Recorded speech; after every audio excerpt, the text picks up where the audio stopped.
Hey, greetings everybody. Keith here, hoping everybody's having a good day, enjoying life, living life, loving life.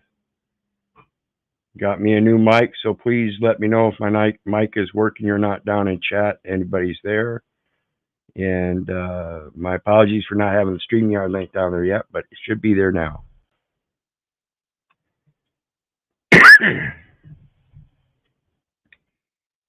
Okay.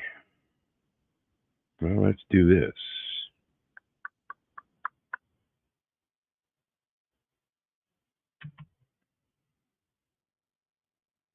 And then we'll get started on tonight's research.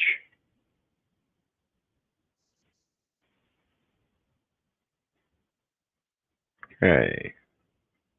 Awesome, guys. Thanks. Producer down there trying to be slick.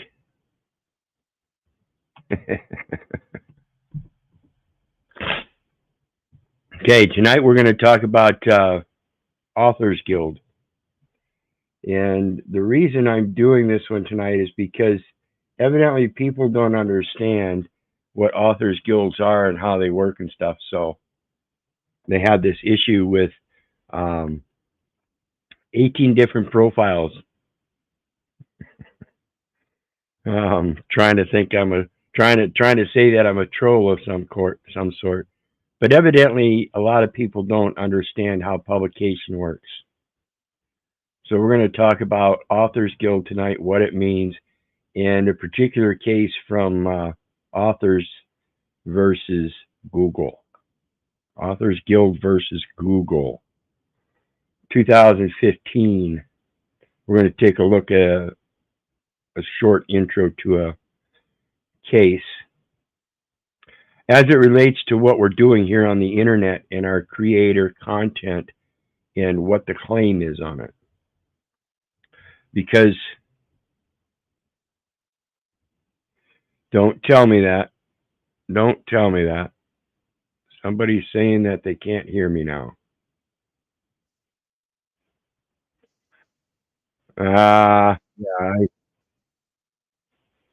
Yeah, quit playing games, guys. Come on.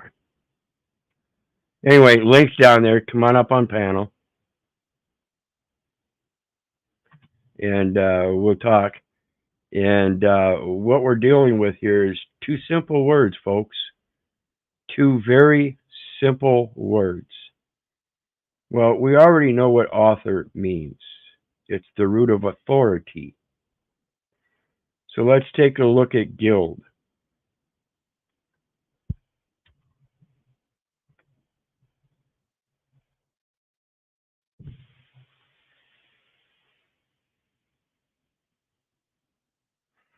Get it pulled up here.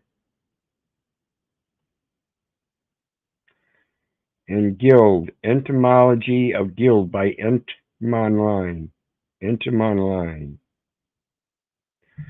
Guild, G-U-I-L-D as a noun. Says also G-I-L-D, early 13th century, Y-I-L-D-E. Spelling later influenced by Old Norse gildi, guild, brotherhood. A semantic fusion of Old English Geigeld, guild, brotherhood, and guild, service, offering, payment, tribute, compensation, payment, contribution, money, payment, sacrifice, reward, payment, tribute, see, yield. See, when we talk about our commodities and everything, we ask about what the yield was. What did it pay? So when you realize that the etymology is one of the things that's going to help you clear out the bullshit in the language, it helps you discern the different words that are best to use so you can best clarify what you mean. So when you use a word like guild, where it is defined by payment, tribute, service, You're talking about an author's guild, author payment, payment authored, authorized payment. That's all we're doing. That's what truth is. Truth is what pays. Greetings, Nubs. Just here for my payment. The connecting senses of a contribution or payment to join a protective trade or society. A protective, to join a protective or trade society. Does that make sense that somebody would want to have or be part of a protective society? Well, of course. So what do you think an author's guild is? It's a protective society. So my 18 characters protect each other within that little society. And it only takes one. The one. If you're not familiar with the Matrix, it's Neo. Neo, you're the one. The only one that can put out your word is you. Learn how to put it out in a protective way. So let's take a look at United States Court of Appeals for the Second Circuit, August term 2014. And it says the Authors Guild, Betty Miles, Jim Bouton, Joseph Goulden, individually and on behalf of all others similarly situated. It's an important term in these kinds of cases, individually and on behalf of all others similarly situated.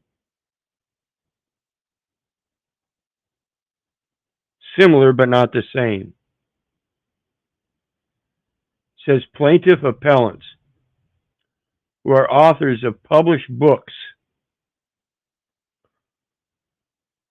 under copyright appeal from the judgment of the United States Court for the Southern District of New York in favor of defendant Google, Inc. Plaintiffs sued Google, alleging that its library project and Google Books project infringe plaintiffs' copyrights.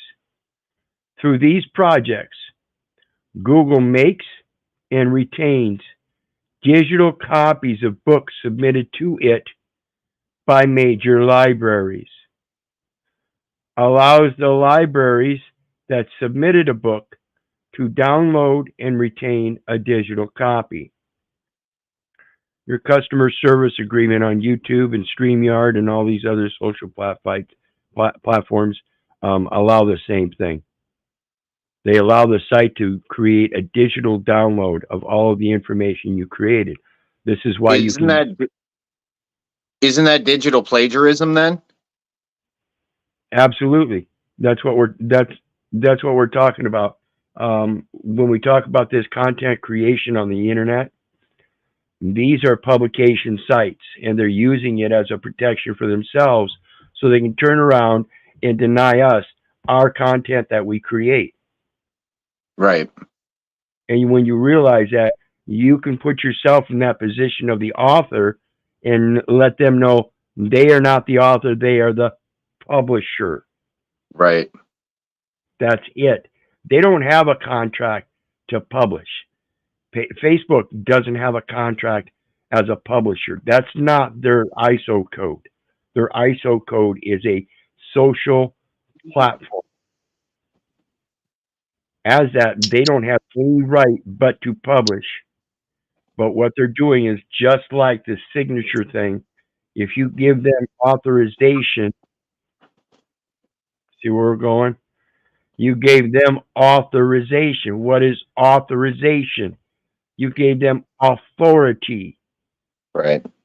And if you didn't come as an author's guild, they will take that position. That's all it is. It's a presumption of the facts. And until you learn how to use the words, you're not going to learn how the facts work against you by those very terms.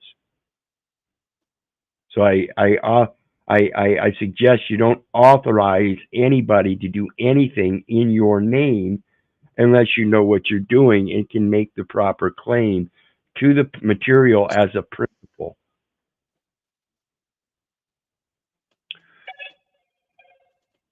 So it says, and allows the public to search the text of the digitally copied books and see displays of snippets of text. So what they're doing is they're not allowing people to just research and get the whole text. But if you go into a certain place and you enter in a snippet of text, it will pull up a portion of it. Then you can copy that portion. Well, then you can turn around and enter in another verbiage up here. See, what you do is you go up in your corner and you do the find thing. Oh, it's not showing you here. Okay, in your search engine or on your open page, if you go up to the top right hand corner, you're going to see a dash, and you're going to see a box with a image, a duplication image, and then your X, so you can close the window out. And then right below that, you're going to have three little dots. When you hit on those three little dots, you can go down to find and edit, and then go over to find, and then put in a search word for the page that you're on. This is what we're talking about. They can search little snippets of books through this tool on Google. And when they do that, they can copy a snippet of that book. Well, then they can enter another search word up in that right-hand corner and get another snippet. And eventually they could get the whole text. And that's what they're claiming. They're claiming that's the violation. The district court granted summary judgment based on its conclusion that Google's copying is fair use under 17 U.S.C. 107 and is therefore not infringing. The Court of Appeals concludes that the defendant's copying is transformative within the meaning of Campbell versus Acuff Rose Music, Inc. That's a 1994 case, 30 years ago almost. Does not offer the public 20 years ago. No, that's 30 years ago. Hey, Does you not better simmer down on that. That's making me feel really old, and I'm getting in my feelers, Wizard. Yeah. Does not offer the public a meaningful substitute for matter protected by the plaintiff's copyrights and satisfies 107's test for fair use. So they affirmed that Google had the right to do it. And now it comes to the appeal. It says, this copyright dispute tests the boundaries of fair use. Plaintiffs who are authors of published books under copyright sued Google Inc. for copyright infringement in the United States District Court for the Southern District of New York. They appeal from the grant of summary judgment in Google's favor. Through its library project and its Google Book project, acting without permission of rights holders, Google has made digital copies of tens of millions of books, including plaintiffs that were submitted to it for that purpose by major libraries. So the authors didn't approve it, the libraries did. Okay? That's who the contract is with Google and the libraries. That would be like me going out. That would be like me going out and saying, yeah, you can use whatever books are in my catalog for your own purposes. That's ridiculous. The library has absolutely no authority whatsoever in that position. They are merely the collection. Your baseball cards aren't going to trade themselves. Well, the problem is that it's a public library.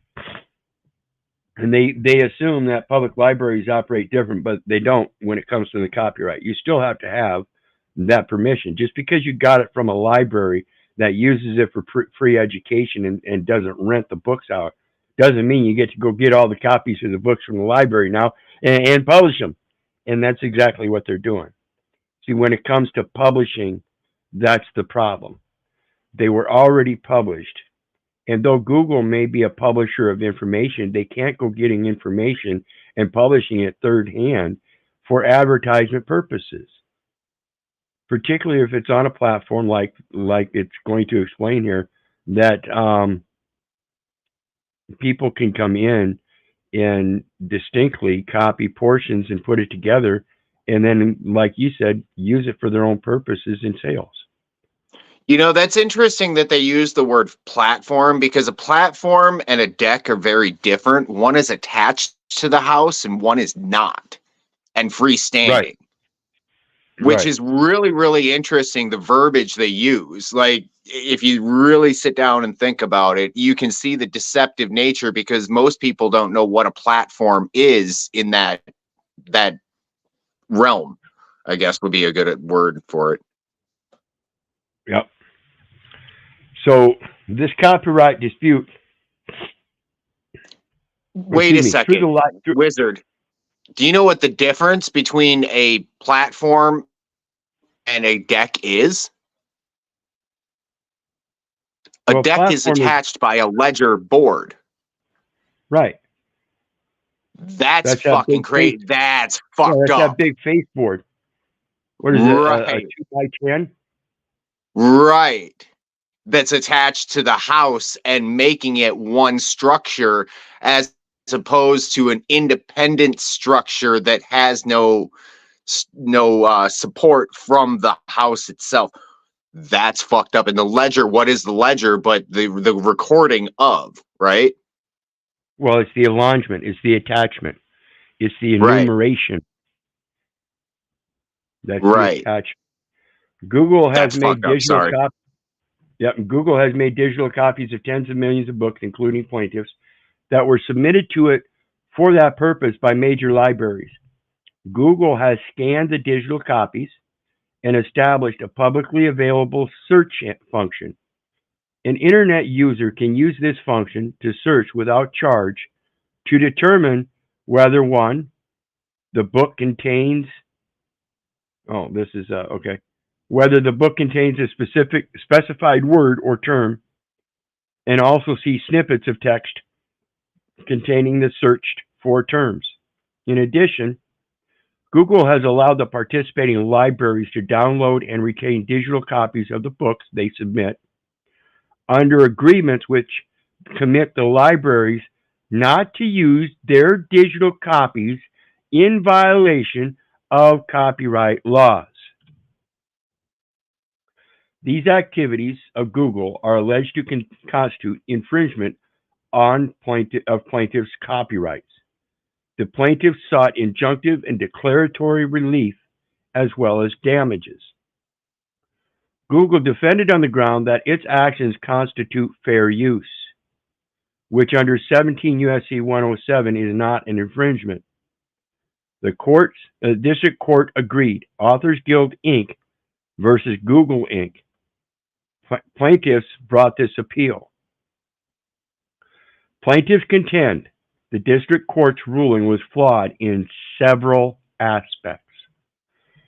They argue Google's digital copying of entire books, allowing users through the snippet function to read portions, is not a transformative use within the meaning of Campbell versus Acuff. Okay? They're arguing it is not transformative because they didn't change it. It's like when you go on these streams and you want to do a movie review. You're supposed to change the content somehow, not just run the movie.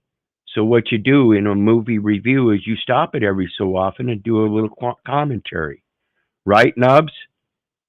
Absolutely. Just like when you replace a fence, you tear down the old fence and you replace it with something identical but not the same to the original. Right. But there are subtle changes because the wood is not the same. Well, it's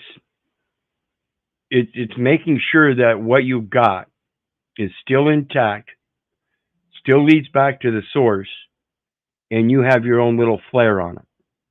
So it's more like taking that fence that somebody else built and painting it they still get acknowledgement for the fence, and Yep. now it's got a little particular flair to it. That's all. So I just see the interconnectedness of things being the words and the usages of them. It's kind of fucked up as life goes by, and you see those ledger boards, and you know what that word ledger is. You get what I'm saying? I'm well, sure yeah, you do. that's the same thing with the graveyards. You know, I think about the headstones and the ledger. Nobody realizes that either. That headstone sits on a ledge stone. The Yep. headstone sits on a ledge stone. The ledge stone is a ledger. Look it up. Yep. That's what they call them, ledgers. Okay, You know and provide. that's a dying business that everybody's going to end up going to, right? Eventually, that's the way modern time sets it. Well, think about it. You are literally in the dead business, whatever aspect, whether you're the graveyard owner or whatever. People are always going to be coming to use your facility. Period. There is no question. It's like 100 percentile. You're gonna get them. Well, yeah, they sign up at birth. Yeah. Yep. So it says it goes on to 100%. You're say gonna get it. and provides a substitute for plaintiff's works.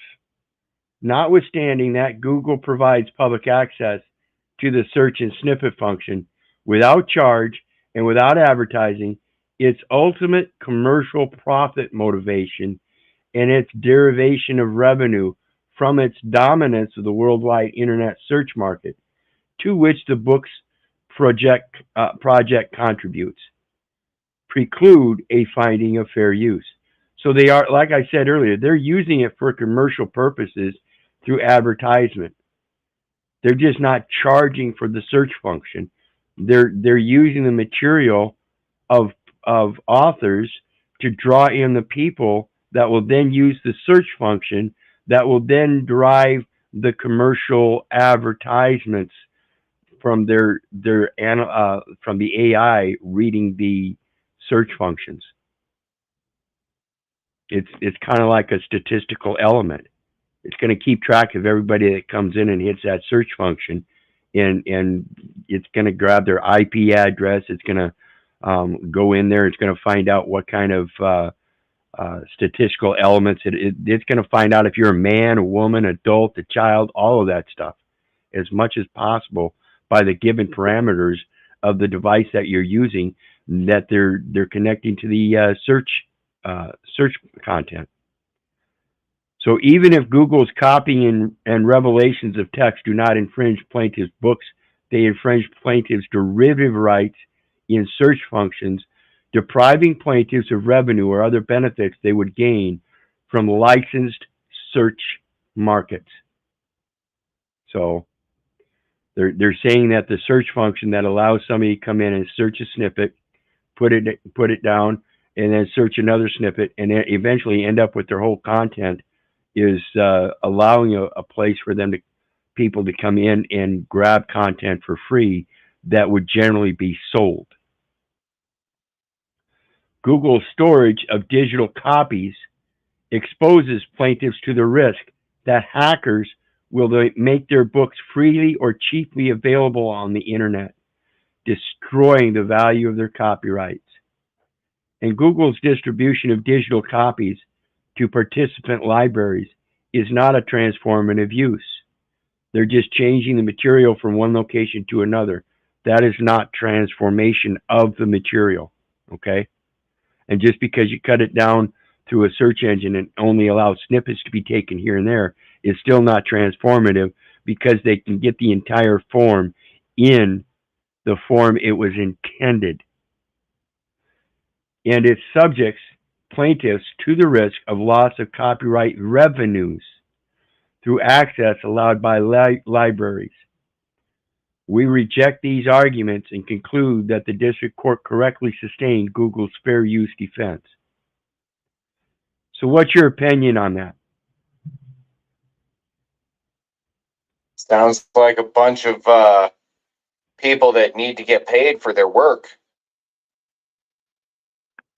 Well, what about a public library? Can't somebody go get a book, that very same book, from the public library and read it from there?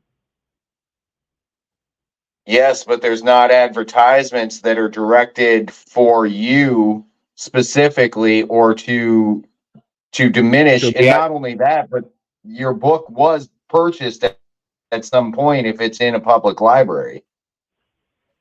right, but still at a public library, you still get to read it for free. It's the same concept of coming to my house, and I've got a book here I bought and paid for, but you don't have to pay for it. I can let you have it and read it. You can bring it back, or you can even keep it. You still get to read the book for free. Okay, so the problem is that if you really want to placate in this world of commerce, really isn't too many ways you can protect yourself, and the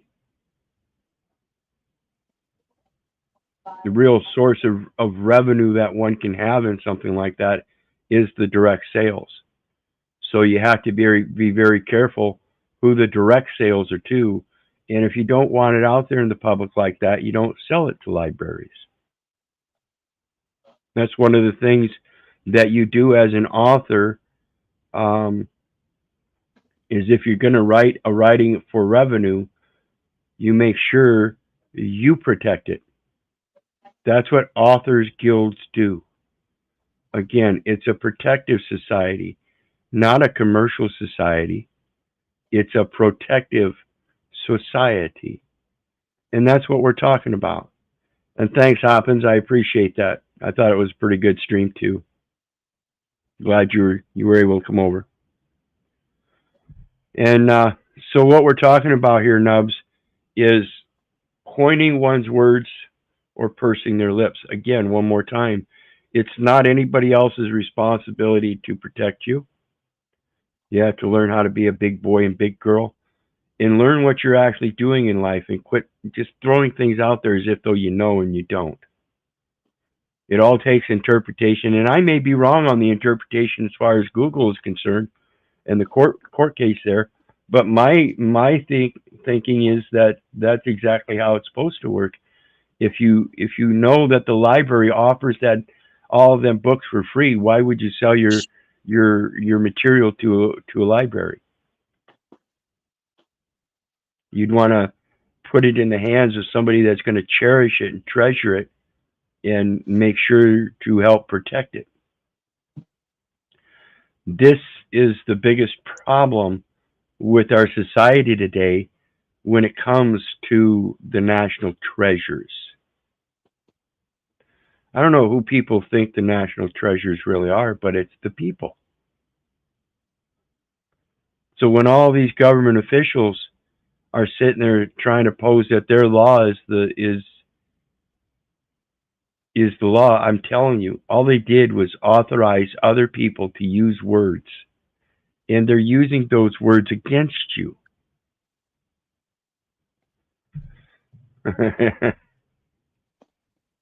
You like that, don't you, Samantha?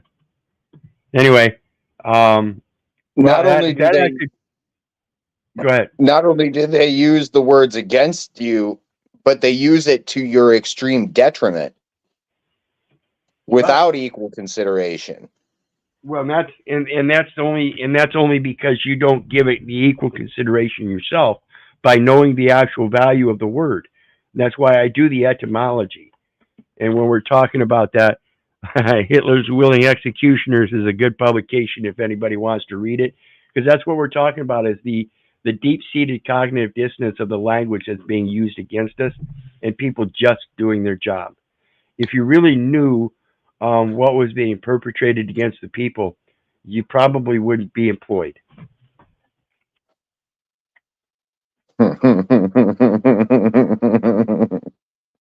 I sure wouldn't apply for things.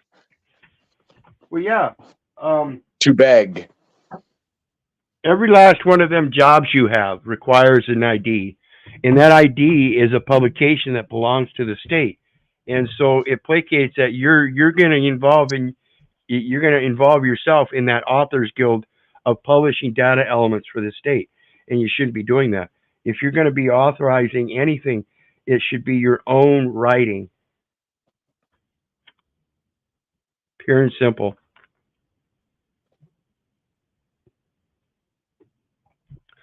So let's go. Let's read a little bit more here. It says, Google's making of a digital copy to provide a search function is a transformative use which augments public knowledge. Again, it can't if it's which augments public knowledge. It can't augment public knowledge just because it's a digital copy.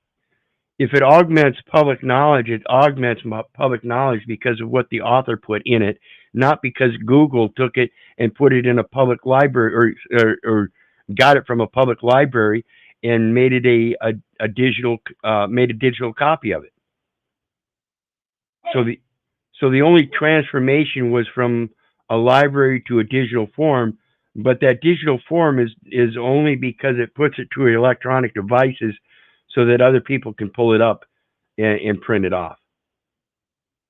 So it's just a saving foundation of the information is all it is, and that's all it should be. But Google uses it or allows it to be, or it allows a search function to go in and grab information from it that shouldn't be public. You can't just go to a library and sit there and rewrite the book while you're sitting there reading it. I mean, you could. It might take you a few days, or you might even take it home and rewrite it when you're at home. But what are you going to do? Try to resell it? You can't. And that's the problem with this Google stuff, is it allows other people to copy that dictation where otherwise it would be kind of infeasible. So it goes on and says, by making available information about plaintiffs' books without providing the public with a substantial substitute for matter protected by the plaintiff's copyright interests in the original works or derivatives of them. And that's the issue again. The derivative is from a library that bought the book. They made an agreement with Google to go ahead and transfer those books to Google for digital copying. Now, granted, that digital copying should have been recognized. If you're going to be contracting with Google to do that, then it would be smeared all around the world. And that's one of those things that the library should maybe be concerned about in distributing copyrighted materials, making sure that it's not going to be used in a malfeasant way. The same is true, at least under Don't they have a responsibility to do that? Like, I know if you keep a book from a library, they end up charging you for the book, and like they should have a responsibility to make sure that it's not, at least to a certain degree. Well, yeah, they can't control your every move. Yeah, it's the same concept of having liquor in the house. You're not supposed to allow the kids to have liquor, right? Well, they're talking about a governmental house where they're not supposed to be allowing certain people to do certain things, yet it happens because nobody really knows what the fuck the law says because they don't know how to read to begin with. It's amazing how librarians don't know how to read, right? So, the plaintiff's contention that Google has usurped their opportunity to access paid and unpaid licensing markets for substantially the same functions that Google provides fails, in part because the licensing markets, in fact, involve very different functions than those that Google provides, and in part because an author's derivative rights do not include an exclusive right to supply information about their works. In other words, they have the right to provide the book to the library, but the library is not supposed to be then turn around and disseminating the use other than for what they already are allowed. And that extra contract with Google, another private enterprise that uses its information for advertisement purposes and collection of data elements for other sales purposes is not supposed to be doing that.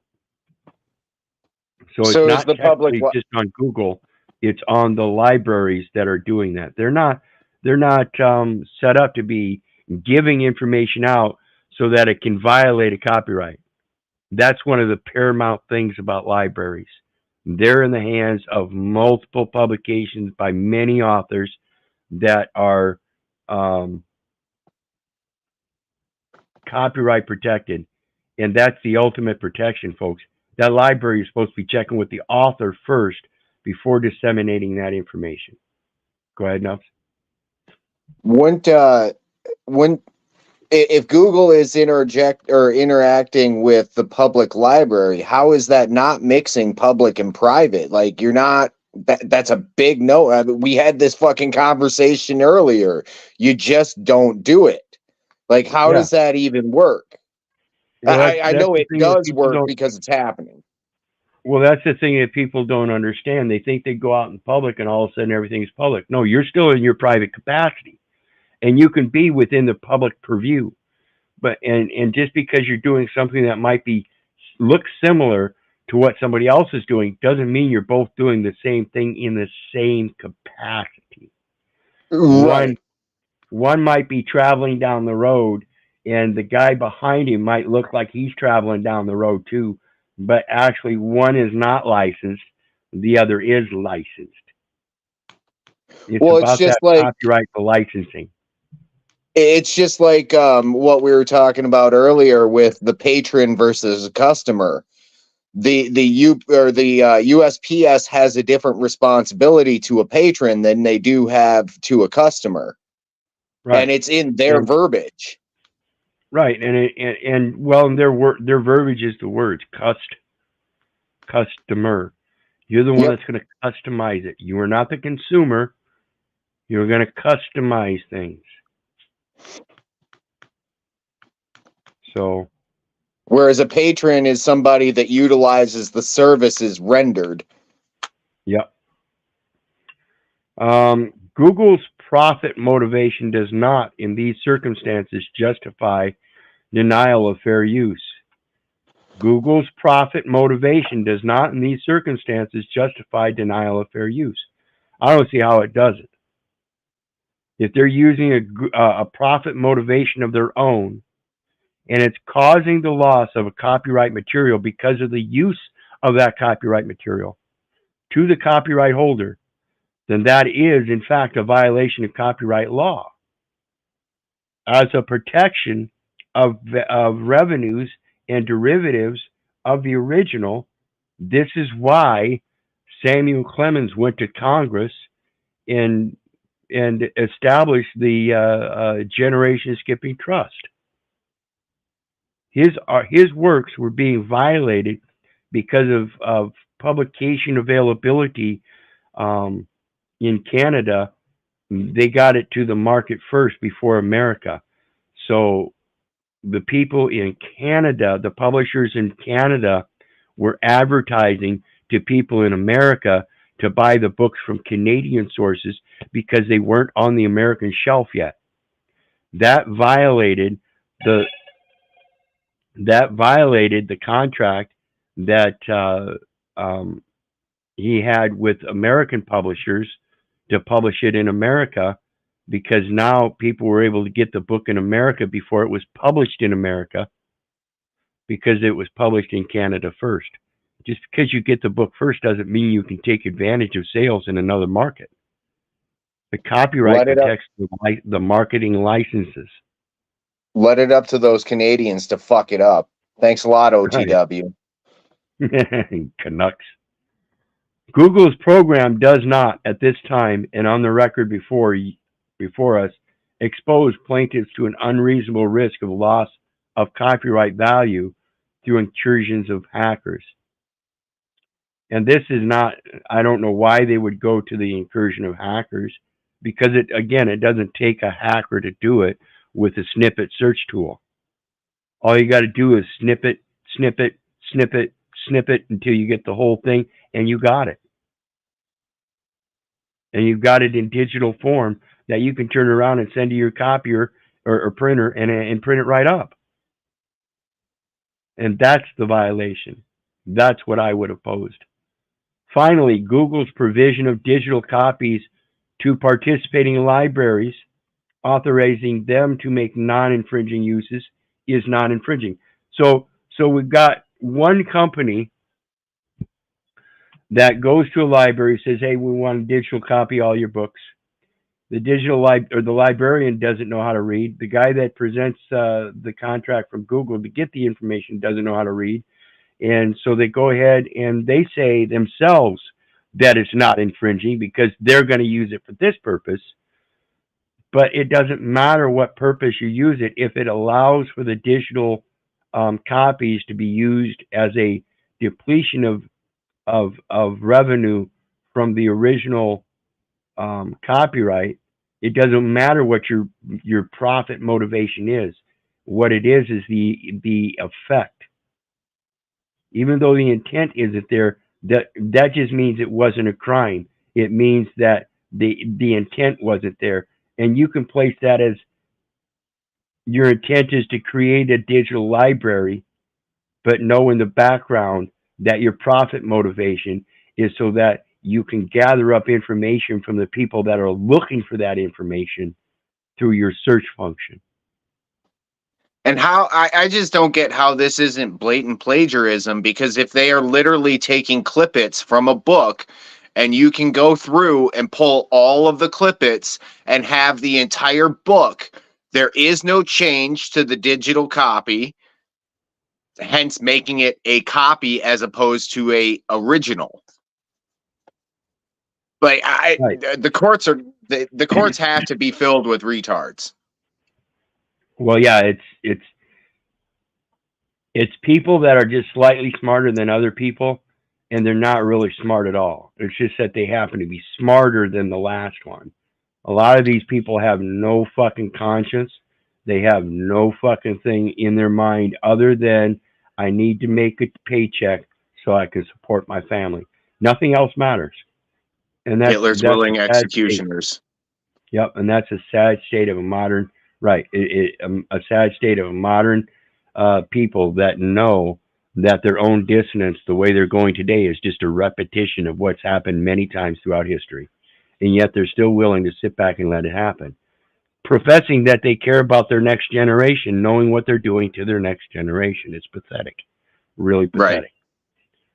So anyway, it goes on to say that Google's provision of digital copies to participating libraries, authorizing them to make non-infringing uses, is non-infringing, and the mere speculative possibility that the libraries might allow use of their copies in an infringement manner does not make Google a contributory infringer. Plaintiffs have failed to show a material use of fact in dispute. And that's why I say I wouldn't have gone upon the digital copying and the snippets. I'd have gone on the fact that it's definitely cutting into the copyright revenue, because it's allowing not just hackers, but anybody similarly situated, such as myself, that can go up and use the search function to copy a snippet of somebody's writing from here and there and here and there, and then collate it together and actually print the whole damn thing off for free. So, it says we affirm the judgment. Background: the author plaintiffs are Jim Bouton, author of Ball 4, Betty Miles, the author of The Trouble with 13, and Joseph Goulden, author of The Super Lawyers, the small and powerful world of the great Washington law firms. Each of them has a legal or beneficial ownership in the copyright of his or her book. Their books have been scanned without their permission by Google, which made them available to internet users for search and snippet view on Google's website. And that is the whole gravamen of a complaint, if I was to put it in there, is that merely by them copying it when they didn't have permission and then putting it somewhere where everybody has permission openly is the violation. Google's library project, which began in 2004, involves bilateral agreements between Google and a number of the world's major research libraries. And again, that points directly to the gravamen, and that is that it's a bilateral agreement, and they didn't come to the publishers for that validation of being able to make that agreement. Again, so they didn't follow due diligence. They didn't ask everybody that needed to be asked. Right. They didn't think about the possibility that one of the publishers might come and sue them for the very fact, and they still haven't. They still haven't sued them for the right fact, obviously. But they didn't think about it, and just contacting the authors would have then placed that liability on the authors. Again, it's your responsibility to protect. So when something like this happens, you know how to. And again, if you're going to come at it with some stupid, lame excuse, I don't care if you're a lawyer or not, you came at it wrong. Why would you come at it with the precept that some hacker could do it? Because you're limiting your losses by a hacker being able to do it. But if you show your gravamen that anybody can get the search engine or go to that search function and copy it, then you've got a better case, because now anybody can do it. And it was Google and the library specifically, without your permission, that made an agreement to do so. And you can prove that many people are so similarly situated. Go ahead. Who owns Google? ABC Inc. Is that ABC? Yeah, ABC Inc. Alphabet Company Inc. They go by both. That's kind of ridiculous. I'm just thinking about the whole, like, if you want to hide your ownership, you buy it as a private, you buy it in the private. And I just know that, like, the whole concept of DARPA creating the internet, why wouldn't they control it with ABC Inc. owning Google? You get what I like? So it's a. You got to understand too the way things work. Again, like I said, these people are acting as publishers, and they're not. Google is not a publisher, but they're acting like a publisher. Okay, but Google itself is the one that owns the World Wide Web, while Alphabet Inc. owns Google. So Alphabet Inc. doesn't own the World Wide Web. It doesn't own the cloud. Let's put it that way: the cloud. Google is the one that owns the cloud. YouTube doesn't own Google or the Alphabet Inc. and doesn't own shit, but poses to be a publishing platform. They're not a publishing platform as publishers. They are a platform that allows content creators to publish their content, and they are a data collector. Does that make sense? Right. I get what you're saying. Company A owns Company B, and Company A owns no assets of Company B. They own all of Company B. Well, and not only that, but YouTube poses that they're a platform for content creators, and they're going to publish your stuff. That means you're the author, but really, they're not publishers either. You're the one publishing the material. They're just a library that allows people to read material, basically. See, they're not really publishers. They're just a platform where people can put their publications. Right, it's the YouTube library. That's why they call it a YouTube library. Playlist. It's a list of playing. So anyway, folks, I hope you get the concept that as an author, you're the one that gets to authorize the payment. That's what author guild means. Guild means payment, contribution. You are paying authority. You are the paying authority. And like I said many times, you pay with your words. Coin your words or purse your lips. You got anything on the way out, brother? No. All right. I always find something entertaining here, and when I say entertaining, I'm not talking ha-ha, funny, funny. I'm talking legitimate, like it's knowledge. So I appreciate you, sir. Anytime, anytime. It's not me. All glory goes to God. And that makes me appreciate it even more. And I thank God I can read.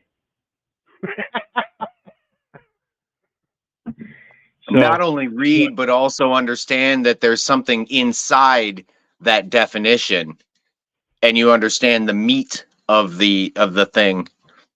When I looked up that word definition and realized that it was the outline of something and has nothing to do with the contents, I was like, that's it. And it comes from Phoenician.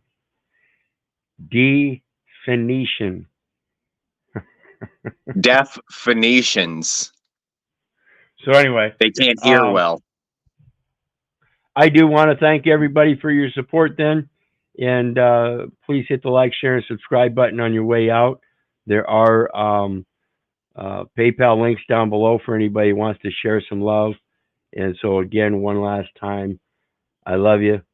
I don't give a rat's ass whether you love me back or not. So may God bless you. Have a good night. And we'll see you again next time.